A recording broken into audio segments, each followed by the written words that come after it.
Hey Wargamers, KhadorGuy09 here, and this is just a short video with my thoughts on the Butcher Unleashed, or Butcher 3. Basically, I've played quite a few games with him. I think I've got 4 of them recorded that are up, and you can watch those.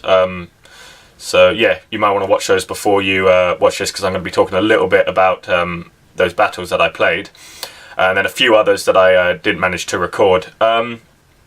So yeah, well, my thoughts. I mean, there's been a huge amount of hype about him, and I think most of it is warranted, to be honest. He's a very powerful caster with some really great abilities, and he's very different from his previous incarnations, which is really nice to see.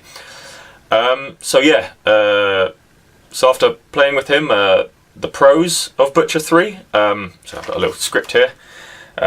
Planned this one out, you can tell. He's no longer demented, which is nice. I mean, that was a part of the. I mean, it was part of the fun with Butcher 2, but it can be a bit frustrating when you roll out a 1 for your focus. You know, that turn. So yeah, 6 focus every turn, which is nice. He's great in melee, but he's always been great in melee. You know, you can't go wrong with PS16.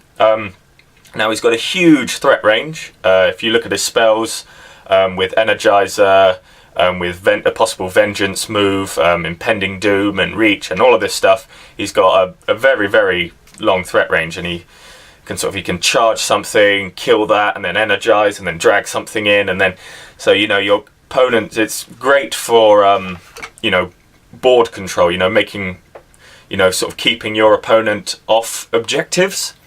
In the final battle report I just put up,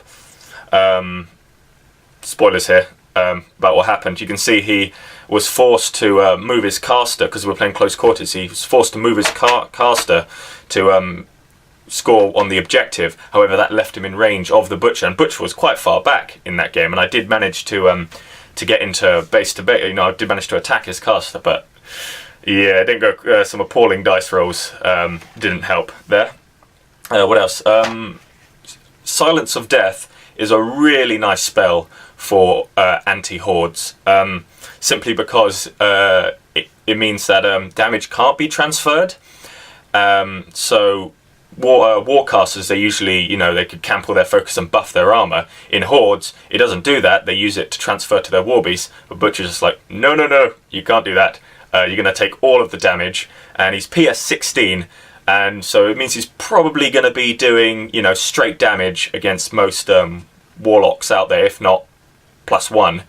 And he's, you know, got 3 dice weapon master, so, you know, average rolls, you're going to be getting, what, 3.5 in each dice, so 10. So what, 2 hits, and on average rolls you'll do 20 damage. You know, so he's brilliant against warlocks. Also, Silence of Death, it negates tough, so it can be useful. Bit circumstantial, but it's nice if you've got it. For example, in the other game I played, I put it on the pikeman, and they used it to and so his Bane Thralls didn't get a tough against it, which was good, because I needed to clear them out the way. So that was nice. But I mean, if you are playing a warlock, I'd recommend casting it on Butcher in the first turn and upkeeping it, just so you can have as much focus when you do, if you go for the assassination run. So those are the pros.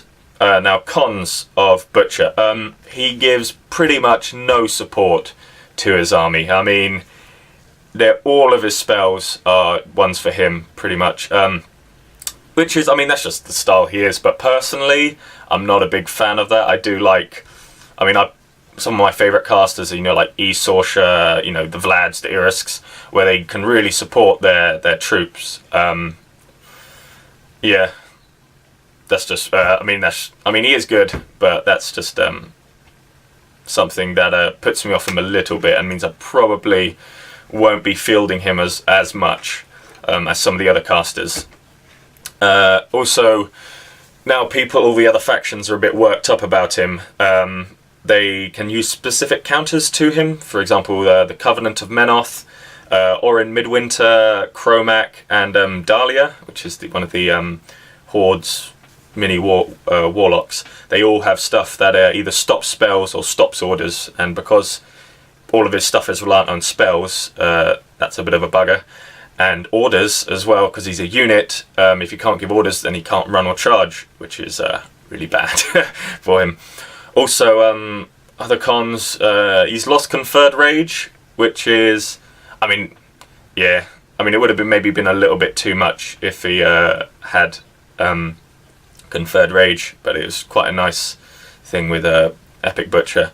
Also, he doesn't have Boundless Charge, which is a little bit frustrating because it can be so useful. I mean, he's got enough focus to run a fully loaded Jack if he's not, because he's got nothing else to do with it, but not being able to give a Jack Pathfinder and that movement boost is pretty annoying. So, I mean, I'd be tempted to run him with a Kodiak or Torch or something that has either Relentless Charge or Pathfinder already built in. So how to use him. So what I learned from my battle reports, the one I played against Retribution, I put him way too far forward with not enough on him basically, and he just got shot to death.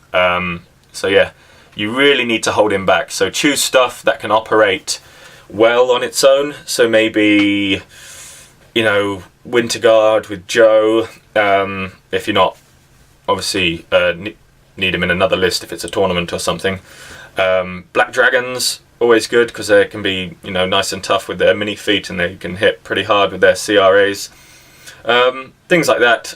Maybe Nis Hunters with Valachev again if you're not doing a tournament where there's character restrictions. Great Bears are a good bet. I mean, you know, they can give themselves Pathfinder on their charges and, you know, they hit pretty hard. But yeah, you really want to hold him back. Wait, sorry, it's just saying change the battery pack, so I'll pause this while I plug it in. Sorry about that, just had to plug it in, otherwise my camera was going to shut off. So yeah, keep him at the back and probably just try and out-attrition the enemy, sort of grind them down, keep them off objectives and stuff like that, until you can get a nice clean shot for the assassination. Or put Butcher up there, you know, sit him on a flag or a zone in your half and, you know, just score a point for dominating that. And then while contesting the opponents, I mean, you can win on scenario, but it's always nice to go for the caster kill. Things to take with him, definitely a Bokur to stop against Iris. All of the Irises can, especially if P-Iris got a shot with a Disruptor Bolt, that would be a real bummer. You know, no focus for the turn after as well, so a Bokur to shield guard that.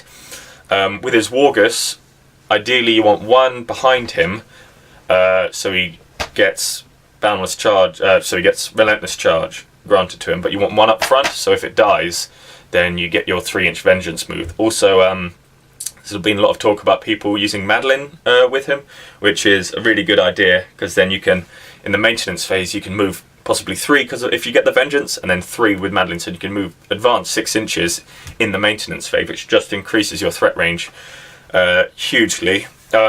Another tactic you could use with them, I haven't tried this yet, is to run him up into, you know, in range of a couple of enemy units, infantry units, and then use his feet, and then run something like Fenris or some Doom Reavers in that cause Abomination, and then the units that he's in melee with will automatically flee, which is brilliant. He doesn't trigger it himself because he has to move into their melee range, and then they pass their test, and then he does his feat. Yeah, I think that's pretty much it. Yeah, so if you haven't already, check out the battle reports with him. Unfortunately, I'm going to be giving him a little break for the time being because I've got a tournament coming up, and I want to try out my list for that. But all in all, I think he's a very good caster. Probably he's not in my top 3, to be honest, because like I said, just me personally, I like casters that can, you know, support their armies a little bit more. But yeah, he's good fun to play. And yeah, also check out the Privateer Press forums and all the other ones, as they got some good info on there. as well. So yeah, look out, keep tuned for more battle reports in the very near future. Cool, bye for now.